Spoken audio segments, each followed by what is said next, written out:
Good morning and welcome to Johnson's Garden. I'm Jeremy.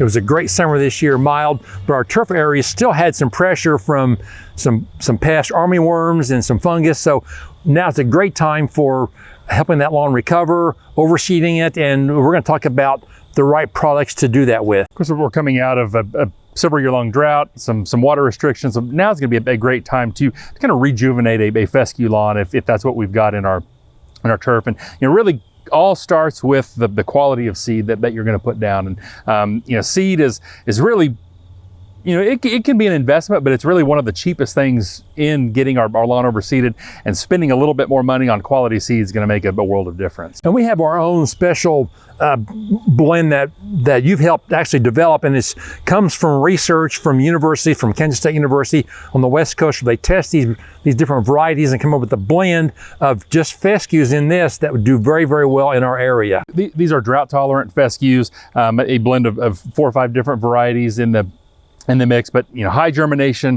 going to be very quality seed.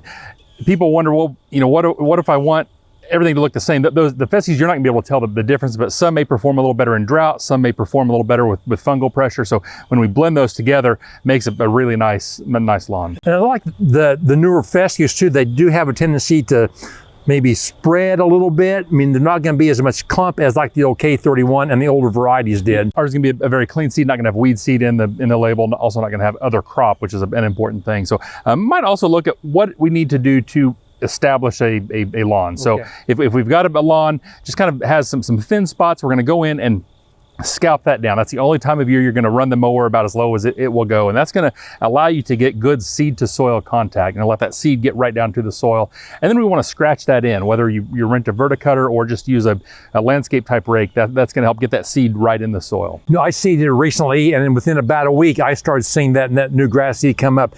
I also like to use the new lawn starter at seeding time, high phosphorus plant food, which will help that plant get established. Also, when we're seeding, I like to use the Furlum Humic. This is a humic-based product, going to break down a lot of that organic matter that fescue tends to have. Also, when you do the scalping, we're going to get some of that down, going to help break that down more quickly. Okay, and then also the winterizer about a month later, and do 2 applications of this, which is going to help it grow faster and then help it through the winter and get off to a great start next spring. We also have some blends of seed that are for specific areas, whether it's bluegrass or shady areas. So if you have any questions, come to our stores. We'll get you the right grass seed and the right products to get you a great looking lawn. Thanks for watching, and we'll see you next time.